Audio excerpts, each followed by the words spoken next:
Good afternoon from Nashville, where the 49ers will kick off their 2024 preseason in just a few hours. So we've got to look at what to watch in this football game. D. Winters, he's definitely on this list. He's actually number 2 on the list, and he is on the picture of the article, which you can check out on the description. D. Winters and Jalen Graham, the 49ers, 2 young linebackers, second-year guys who are going to start in the game tonight and who are going to have a chance to audition for that number 3 linebacker role that the 49ers need to fill at the start of the season. Perhaps at some point we'll even see one of these guys ascend to linebacker number 2 before Dre Greenlaw comes back this year. But number 3 is what the 49ers definitely want. And, you know, this is the first time that you're going to get to see the 49ers tackling live to the ground. Tackling is so important for linebackers. It's also important for running backs to break those tackles. So I'm looking forward to seeing Cody Schrader on the other side. Do you guys remember Jordan Mason?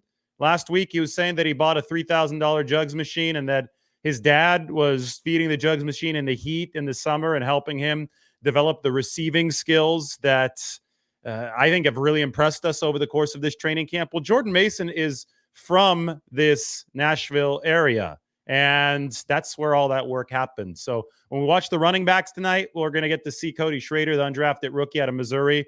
We're going to get to see him try to break tackles for the first time since college. That's going to be great. But we're also going to get to see Jordan Mason out there as the 49ers try to overcome some injuries at that position. And this is going to be Jordan Mason back in his hometown. So that's exciting stuff. The first thing, though, top of my list at least, is the 49ers offensive line. They're not playing the starters tonight, so no Brock Purdy, no Deebo Samuel, no Brandon Aiyuk. Will we see Brandon Aiyuk? That's a big question mark. Is he with the team or not? And if they're obviously negotiating again and things are going better on that front. So we'll keep an eye out for Brandon Aiyuk. I have that obviously in the title, but it's about the first teamers elsewhere because he's not going to be on the field, and neither are a lot of the other 49ers star players. The first team offensive line, though, minus Trent Williams, who continues his holdout, is going to start this football game. That means Aaron Banks at the left guard position, Jake Brendel, if he's feeling up for it with the knee tendonitis at center, Dominic Pooney at right guard, the rookie, and then Colton McKivitz, the right tackle. It's important for the 49ers to build some cohesion. Man, my live is playing on my phone. That was funny. Anyway, turned it off. So it's important for the 49ers to build some cohesion up front as soon as possible. They want to do it in an in-game situation. Remember that the center directs protections and calls out the Mike linebacker in the 49ers system. That's the Kyle Shanahan thing. You want to get on top of that kind of stuff in an in-game situation as soon as possible so that even if they play a couple series today, even if it's just a short stint, they can identify some of the communication issues that they've had in this game, and they could start working on those in practice. Skipping over to number 4, Robert Beal Jr., the 49ers' second-year defensive end out of Georgia.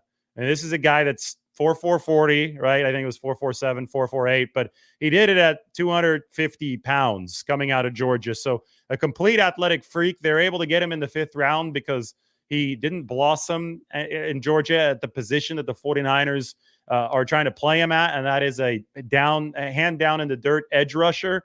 They dropped him into coverage a lot more often in Georgia, and the 49ers believe that his athleticism, his size, his speed, the combination of all those things can make for a great, great edge rusher. And we saw him record what might have been 2 sacks at practice the other day. Obviously, he can't touch the quarterback, but he won some battles at practice before heading out here to Nashville. I think that Robert Beal is the ideal body type for the new kickoff rules because they're going to be more like a play from scrimmage, but there's going to be some space. So you basically want a great speed size combination. And Robert Beal, who's added some weight, he's around 260 now, so he can defend the run. I think the speed size combination is ideal for him. So you got 4.4, 4.5 speed at 260 pounds. We'll see how much of that speed he's been able to keep throughout the weight gain. But I think that he tried to toe the balance there. He tried to make sure he found that sweet spot of weight gain, muscle gain, and maintain dexterity, maintain burst. If that's indeed on point, he might shine in today's game. And I would keep a really close eye on how Robert Beal does because this is a key for the 49ers. You've got Nick Bosa at the defensive end position. You've got Leonard Floyd as his bookend. You've got Yetur Gross-Matos, who they added this offseason in free agency. And then you have open audition period for the fourth and final rotational defensive end spot. And I think that Robert Beal might be in the lead for that job, and his potential contributions on special teams, given his body type and given his speed, are also really enticing. So he's somebody to watch in this game tonight. Finally, the rookie corner, Renardo Green. You know, you look at Deommodore Lenoir, you see him playing inside, you see him playing outside, doing a little bit of both, and he's doing both at a high level for the 49ers, which is not easy to do. I mean, it's rare, but it's happened in Brandon Staley defenses before, and Staley's now an assistant head coach for the 49ers who definitely has some whiteboard influence on what the 49ers are doing. You talk about Nashville, that Jalen Ramsey's actually from here. Jalen Ramsey played the star position for Brandon Staley for the Rams back in 2020. That was outside cornerback in base, inside cornerback moving inside in nickel situations, or whenever one of the star slot receivers in the game needed to be matched up man inside. So Jalen Ramsey would rove between outside and inside, and that 2020 Rams defense was the best in the NFL. Then Brandon Staley did a little bit of moving with Derwin James. That was when Staley was the head coach of the Chargers. But the main point is that he's like versatile defensive backs. So when the 49ers drafted Renardo Green out of Florida State, they first started working him at nickel, and then shortly thereafter, they started also cross-training him as an outside corner. He didn't play much inside during college. He played outside. He was one of the best corners in the ACC, led the conference with 13 pass breakups last season. But the 49ers see him, I think, as a potential either successor or addition to Deommodore Lenoir. They've got to have their options open, though, because Lenoir is only under contract through the end of this season. So we've seen some good one-on-one battles over training camp so far with Renardo Green against Jawan Jennings, physical battles. You know, Green calls himself a dog. There's fight in this guy. There certainly is. Well, I'm really pumped up to see him in a game, especially since I think some of his best practices have come over the past week with a lot of pass breakups, a lot of good physical play. I think he plays stronger than his weight, which is a big-time compliment in this sport, especially for a defensive back, because you don't want to be too heavy as a DB. You want to be able to move. That agility has to be there. That short area quickness has to be there. But then again, you don't want to get trampled. You want to be able to play the run, and you want to win one-on-one situations at the catch point against receivers. So you've got to play strong as well. So it's this tough balance that you've got to find. And I really think that what we've seen so far this camp from Renardo Green is a promising sign. He's got to avoid penalty flags. That might have been one of his weaknesses at Florida State. Might have gotten a little grabby at times, but physical guy. That's going to be part of it. You could see how much he can get away with at the NFL level, and it will certainly be interesting to see him on the field here in Nashville today. So that's 49ers Titans. What to watch? How about what to eat here from Nashville? This is Margot. This was my tour guide, the Nashville native. What to watch and what to eat. The Nashville 2-minute food drill, starting with tacos. I'll get to this in a little bit, but the best breakfast sandwich in Nashville, you got to go to a place called Benji's Bagels. That's a steak and egg. And I had several sandwiches. This is your standard with avocado and egg and all that. Obviously, all different kinds of the schmear that Margot loved. I liked my standard breakfast sandwich. And then I stuck around for a lunch sandwich, a nice Italian lunch sandwich with plenty of protein. If you're near Broadway in Nashville, you could hit up Assembly Food Hall and Velvet Taco. And then you could also get dumplings and all this good stuff. Everybody has something that they'll like. As you could see, the legendary Ryman Auditorium, that is the cathedral of country music. Velvet Taco, though, everything from their chicken tikka masala taco to their fried chicken tacos to their Kobe beef burger taco, that made me a happy camper. And if you're on Broadway, you could kind of get away from the craziness. If you really want to get away from the craziness, then go down to Leaper's Fork. It's about half an hour south of Nashville. This little town, you get live music at the Fox and Lock, and it's secretly one of the best double cheeseburgers that you'll ever have in this area. Then finally, if you want a good, proper lunch sandwich, look at the Grateful Dead stuff on the wall here. This is Fat Belly Deli. That's Levon, the owner. He's cooking up Dutch Crunch, which you will not find hardly anywhere outside the Bay Area. That's the delicious Dutch Crunch, and they make a true San Francisco-styled lunch sandwich. So I'm sure those of you watching this will like Margot's hat there as she eats this beautiful, beautiful piece from Fat Belly Deli in East Nashville. Tell Levon that we said hi. He's taken San Francisco style sandwich making to this Nashville area. So what to watch in 49ers Titans and what to eat here in Nashville. I had a lot of fun going through eating some of those things. One of the days that we went on our little sandwich tour, first we had to stop by Benji's and then we had to stop by Fat Belly Deli. I felt like I was about to pop, like I was going to explode. I can't eat as much as I used to. So it's all good. Anyway, that's what to watch. And make sure you also check out this up on The Athletic. I'm going to answer a couple questions, and pretty soon I have to get moving to the stadium. So why don't we open this up to a 49ers Q&A. Go into that comment section. Rick Diaz, say hi to Rick. I think he's in Chicago. Aren't you in Chicago, Rick? It was a big sandwich. It almost put me down on the ground there for a few minutes. The problem is I had to have like 3 of them in the span of 3 hours, maybe 2 hours, because we had to do the breakfast sandwiches and then we had to do the lunch sandwiches, and we then had to go lay down. You couldn't operate, especially since it was so hot. It's going to be pretty warm out here today, but not as hot as it could be. Like August 10th around here could be pretty bad, but I think it's only going to be 83 today. So, and the game doesn't kick off until 6 o'clock local time. Still important for the 49ers to stay hydrated on that sideline.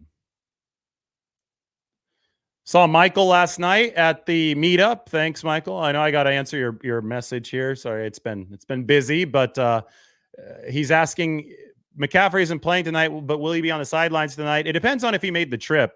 I think some guys that are hurt probably won't make the trip because they want to keep their rehab schedule going. The last thing you want is to get on a plane and fly 4 hours when you've got a hamstring that you need to do rehab on, and getting up in the plane can slow down some of that recovery. So I actually would think that Christian is staying back in the Bay Area for this one, but Brandon Aiyuk isn't hurt. So I'm wondering if he does come with the team.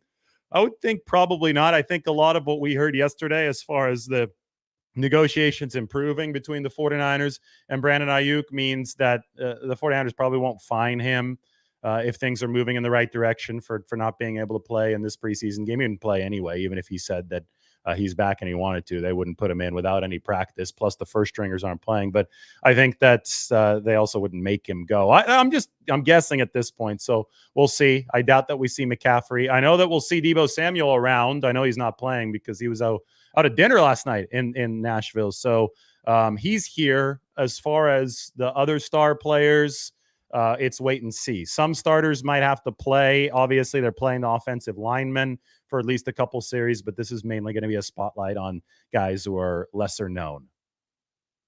Remember to hit the like and subscribe. Yeah, thank you. Yep, men's basketball for the gold medal. USA against France, right? The home team in about 10 minutes. That's why I'm doing this show right now, so you guys can just roll right into the gold medal game.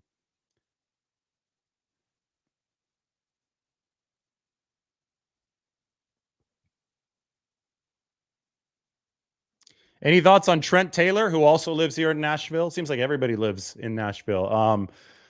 Being the 49ers punt returner. I think that's a high floor punt returner. I think it's a safe option. He didn't muff a single punt in his first stint with the 49ers. And punt returning is more about avoiding the negative plays than generating the very rare positive plays. There are no Devin Hesters in the league anymore. I know that the kick return was more of his specialty, but it's one of those things where you're probably not going to get the touchdown in a punt return. I always bring this up. A couple seasons ago, it took almost the entire season for the NFL to see its first punt return for a touchdown. So when coverage units and kicker and punters and coordinators are so good that they can snuff out most big returns, then you have to make sure you're just not fumbling them away. The big swing for the upside is not probable. Then you have to make sure that you also make the huge mistake improbable as well.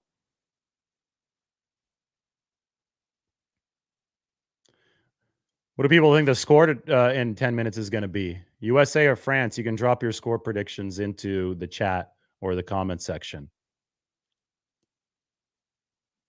Invader 49ers says, would you put Purdy out there without Trent Williams? I wouldn't. Well, I don't think that you'll have to deal with that what if scenario unless Trent gets hurt.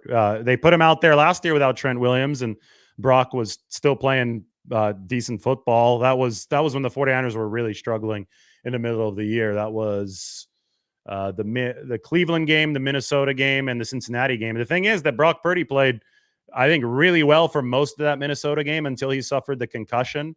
So that didn't have anything to do with Trent Williams. And then the Cincinnati game, Brock Purdy actually played well, but the 49ers defense couldn't stop a nosebleed. But I get what you're saying. You want Trent Williams out there, and I think, everybody can calm down. I do think that Trent Williams will be back there in time for the regular season, in time to work out any rust. It's still only August 10th. We are actually 1 month away exactly from 49ers Jets to kick off the regular season. Got some score predictions. Pharrell says USA 104, France 86. Think that Steph Curry's going to go off 110-95. I'm kind of hoping for a close game, just like the last one, because that was really fun to watch. They might have been toying a bit with Serbia. They were playing with fire and doing that, but they came back and they won. I mean, if it wasn't for those 8 Steph threes, then that game not even close. Serbia blows them out. So it was cool to see that. It was cool to see Steph carry a team with LeBron on it and Kevin Durant on it, all those guys. And it was cool to see, the totality of what they have talent-wise. They shouldn't lose a single game with what they have, but it was cool to see the totality come through. Team effort at the very end. Really emotional win. We got a France prediction. France 110, USA 109. Wow. Is BA back? Well, we'll see if he's with the team. I think it's improbable, but I'm going to get out to the stadium early and let you guys know.